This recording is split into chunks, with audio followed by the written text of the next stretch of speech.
depuis quelques jours mbokk yi lii laa gisoon ma waxoon ko te maa ngi am mettit lool parce que lu ma doon ñaan yàlla musal ko askanu Sénégal mel ni moom la ñuy dund tey nii wax ji nu ko tubaab yi di waxee l'heure est grave te le génie du peuple sénégalais daanaka yàgg nañ dund ay situation yu metti wante yàlla yàggal nañu suturaal ba ñu génn ci te dama ci am yaakaar incha allah que bii tamit dinañ ci génn incha allah moo tax mbokk yi duma sori ci wax ji kàddu yi lu ko waral bugguma commenter lu tubaab di wooye parodie de justice parce que askanu Sénégal amul kenn ku ci am xel ñaar ci justice su Sénégal tey lu muy exécuter ci ay commandes politiques ak tamit lii di responsabilité justice du Sénégal tey ci mettit cu askanu Sénégal di dund ci seen yenn décision yi parce que jàppewuma ko comme condamnation lu ma ko jàppee mooy disqualification ak élimination luñ ci namm ñoom mooy bëgg a organiser sélection te bañ a organiser élection te may biralaat encore kàddu yi di ko jëmale ci président de la République président Macky Sall président maa ngi lay ñaan ci yar ak teggin nga dellu siwaat sa xel parce que président Sénégal jiwu la lii suñu mbokk nga suñu président nga loolu la yàlla dogal loo ñuy teg suñ la ko tegoon tey doo nekk président du Sénégal seetatel sa taxawaay président wax naa la ko ba ñu yàlla may ñu toog amoo fi noonu dégg naa sa ay kàddu ci dialogue bi bu ngay ubbi dialogue bi am na sax ay sénégalais yu xaw a ñaawlu peut-être le ton wala les mots utilisés président man pour que Sénégal am jàmm man nangu naa raam ñaan la yow parce que jàmm bi ngi sa loxo parce que lu fi yee tey fitna Sénégal xam nga ñun xam nañ te yàlla mën na seede président ne nga waxu troisième mandat nañ la ko ñaan ci njëkk dama ne su nekkee loolu lañu nar a def pour que Sénégal am jàmm man Barthélémy Diaz en tant que maire de Dakar maa ngi lay ñaan ci njëkk waxu troisième mandat bi président nga teg ko ci suuf en tant que acteur politique président maa ngi lay ñaan ci njëkk waxu troisième mandat bi nga teg ko ci suuf président de la République en tant que rakk ci yow maa ngi lay ñaan ci njëkk waxu troisième mandat ñu teg ko ci suuf ma yokk ci tamit ma ñaan la ko ci njëkk ak ci yar ak teggin parce que lu ñuy dund tey nii jaru ko te lii yépp lu ko waral mën nañ juum wante lu ko waral mooy lu ñu xalaat ci waxu troisième mandat te tey mu am ci askan bi ñu ci bëri ñu jàpp ni que yow da ngaa bëgg a éliminer ñépp pour mën a toogaat fii te président yow xam nga ñun xam nañ te yàlla mën na seede wax nga sa gémmiñ suñu nopp ba ngay def référendum te xam nga lu constitution wax te président violence bu ñuy gis tey yépp lenn rek ko waral te mën naa juum et je pense que waxu troisième mandat bi soo ci nangoon yàbbi ci daanaka xol yi mën nañ féexaat moo tax président may sàkku ci yow nga génn wax ak sa askan wax leen lu ñu mën a dégg parce que président nooteel bu ñuy wootee Sénégal jaay doole bu ñuy wootee Sénégal mënatul continuer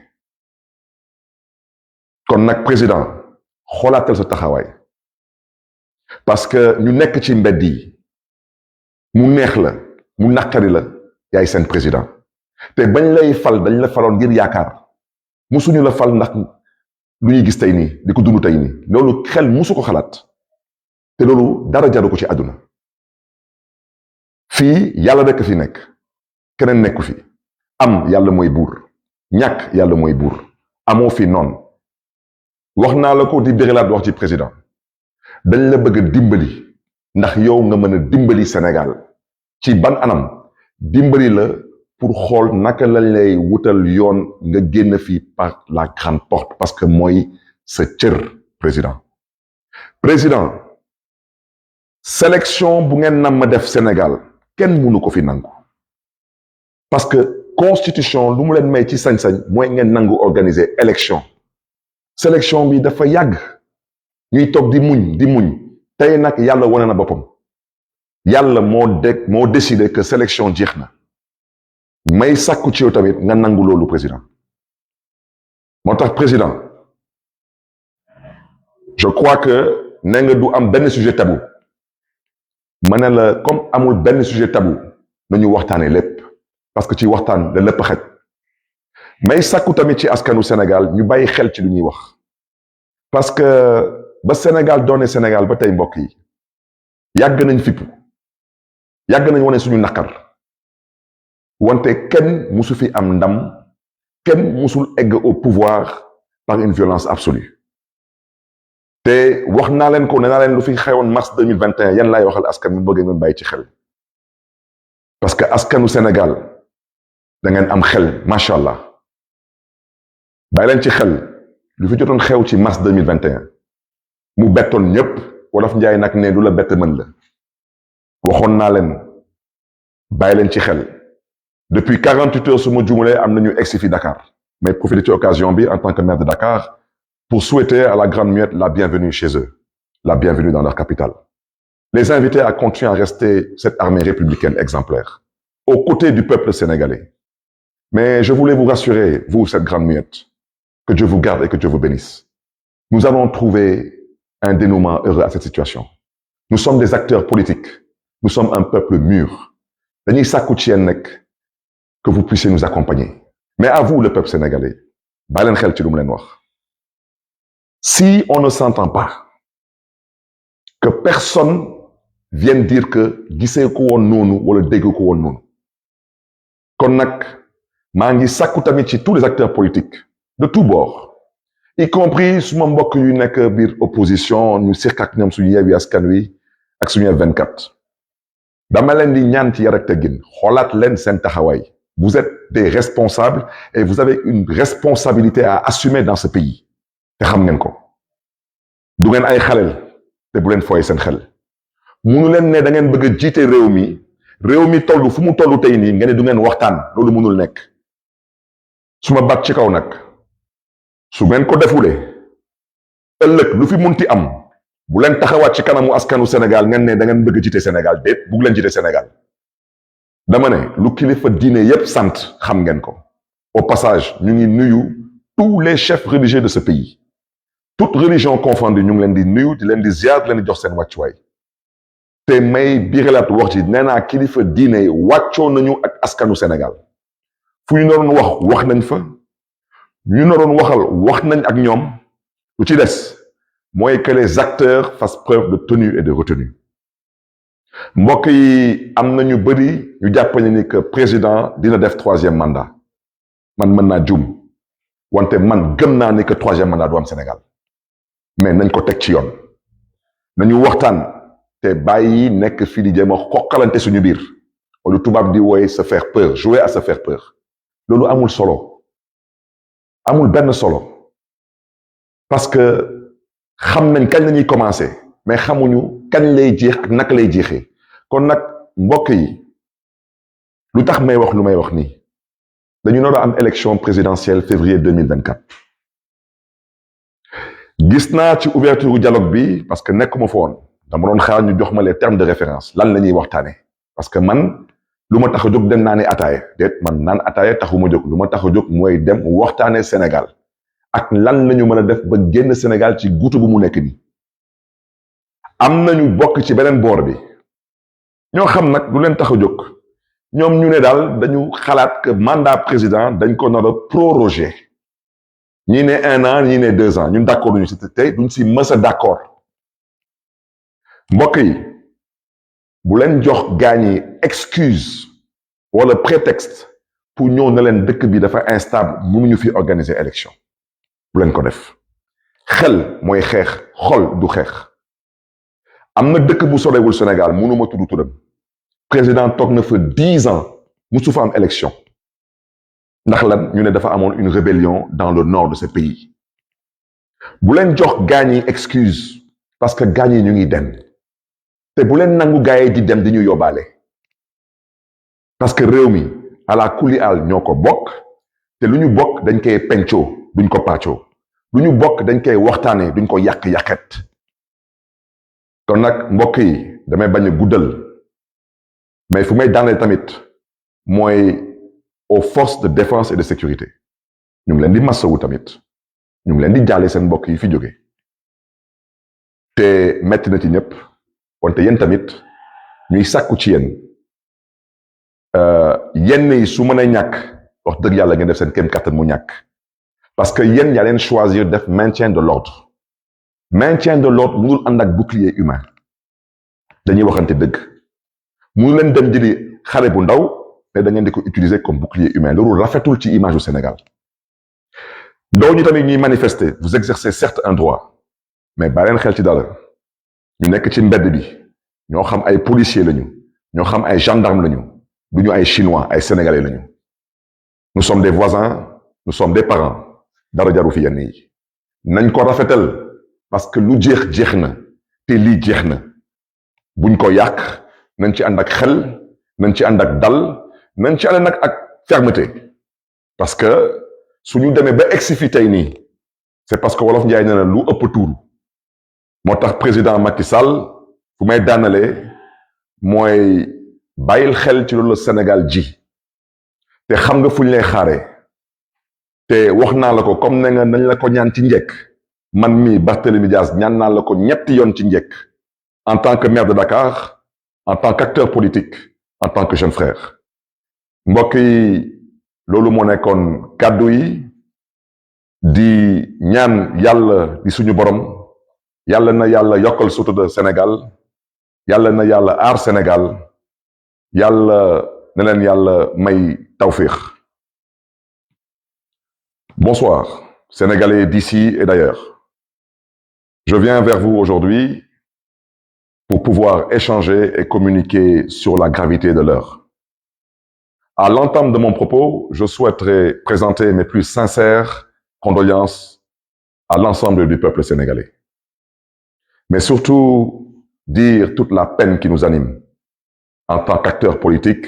mais en tant que citoyen sénégalais lambda. Chers concitoyens, l'heure est grave.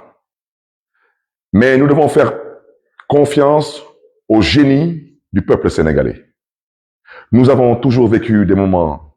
certes incertains, mais nous avons toujours trouvé la force de nous relever et surtout l'intelligence pour pouvoir dépasser certaines situations. Aujourd'hui, je ne souhaiterais pas commenter cette parodie de justice qui a plongé le Sénégal dans cette situation chaotique et malheureusement incertaine. Nous avons toujours dit que la justice sénégalaise est à l'origine de quasiment tous les maux dont souffre actuellement le Sénégal. Cette justice, je ne parlerai pas de sa condamnation, parce qu'il n'y a pas de condamnation. Nous avons assisté à une volonté manifeste de vouloir verser dans une disqualification, voire une élimination d'un acteur politique de premier plan. Et je voudrais dire que nous sommes aujourd'hui au 3e, voire au 4e cas. Et ça ne peut plus continuer. Et l'objectif recherché dans cette parodie de justice,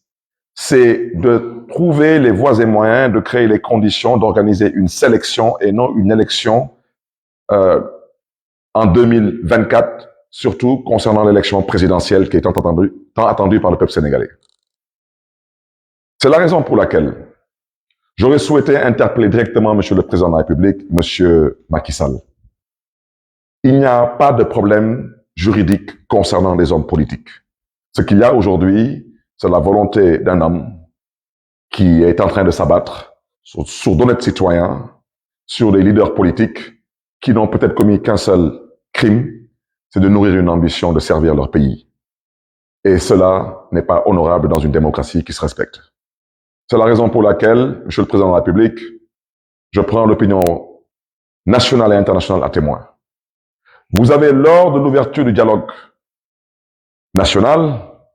vous avez, concernant la question du troisième mandat, vous avez dit que on n'a qu'à vous le demander en tout respect et en toute courtoisie. Et qu'il n'est pas question que vous acceptiez que certains vous le demandent par la force. Monsieur le Président de la République, pour la paix au Sénégal, nous sommes prêts, nous, à nous mettre à genoux. Parce que vous avez la clé aujourd'hui entre vos mains de la sortie de crise de ce pays et personne d'autre. C'est vous, Monsieur Macky Sall, vous, Président de la République. Alors, comme vous avez demandé à ce qu'on vous demande, s'il vous plaît, de ne pas briguer le troisième mandat, je vous demanderai 3 fois, s'il vous plaît, Monsieur le Président Macky Sall, d'évacuer cette question concernant cette volonté qui vous est prêtée de vouloir briguer un troisième mandat. D'abord, je vous demande, s'il vous plaît, en tant que maire de Dakar, je vous demande, s'il vous plaît, en tant qu'acteur politique, je vous demande, s'il vous plaît, en tant que jeune frère. Le Sénégal ne mérite pas ce qu'il est en train de vivre présentement. Le Sénégal ne mérite pas aujourd'hui de vivre cette souffrance qui nous est imposée au nom de la bêtise politique, et excusez-moi de cette expression. 2 jours de manifestation, 15 morts, injustifiables et inacceptables.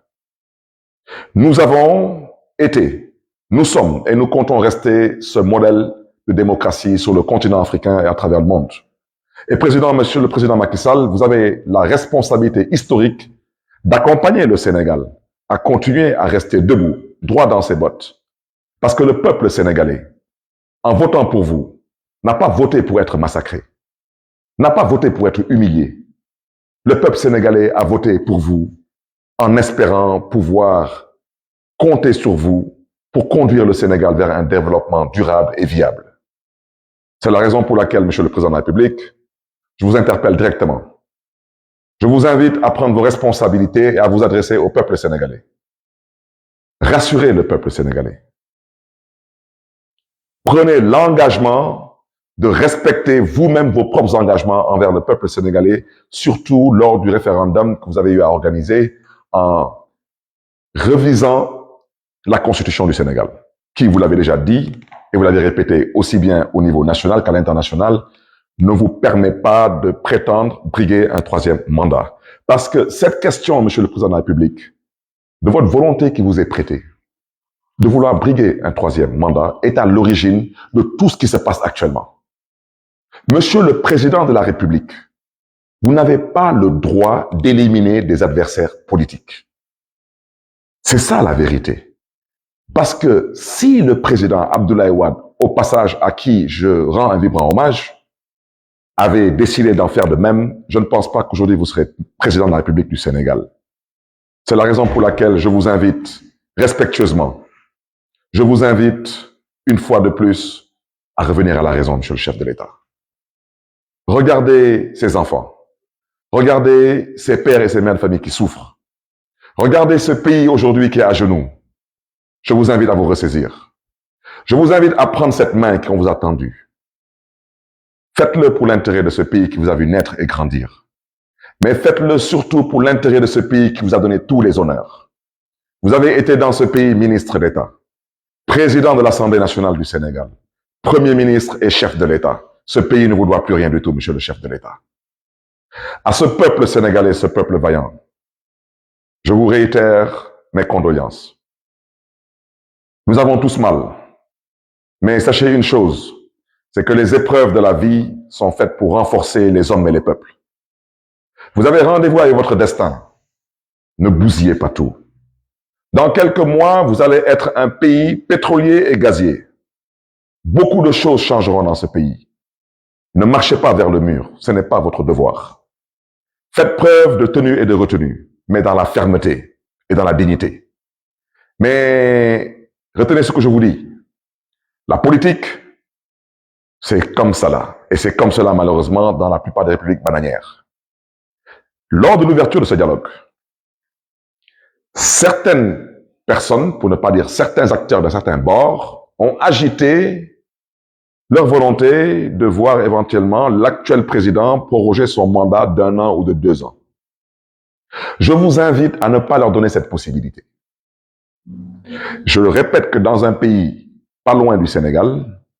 on a vu récemment un président rester au pouvoir pendant plus de 10 ans sans organiser aucune élection, au prétexte qu'il y avait une rébellion dans le nord de son pays.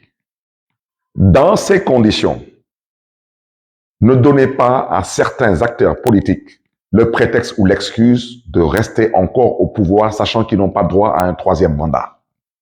Faisons preuve d'intelligence, faisons preuve de responsabilité, faisons preuve de citoyenneté dans la dignité et la fermeté, mais n'insultons pas l'avenir. Je vous l'avais dit, si nous n'arrivons pas à nous entendre, il y a un acteur qui rentrera en jeu. Et depuis 48 heures, cet acteur est en ville. Vous me permettrez de saluer l'armée sénégalaise, de leur souhaiter la bienvenue dans leur capitale et de prier pour eux, que Dieu les garde, que Dieu les bénisse. Je souhaiterais, à l'endroit de cette grande muette, vous dire que vous avez toujours été la fierté de ce pays, la fierté du continent. Je vous invite à rester à la place qui est la vôtre. Je vous invite à nous faire confiance et je vous invite au besoin à nous accompagner à trouver des solutions de sortie de crise. Mais je vous invite surtout à rester aux côtés du peuple sénégalais. Mais je vous invite, vous, peuple sénégalais, sachez que chacun doit rester à sa place et ce pays doit continuer à être dirigé par la grâce de Dieu, par des civils. Faisons preuve d'intelligence et je fais partie de ceux qui pensent aujourd'hui que le président de la République du Sénégal comprend la gravité de l'heure et comprend qu'il n'y a pas de place éventuellement pour un 3e mandat. Ne bousillons pas ce pays, ne détruisons pas ce pays, ne brûlons pas ce pays, il y va de notre responsabilité.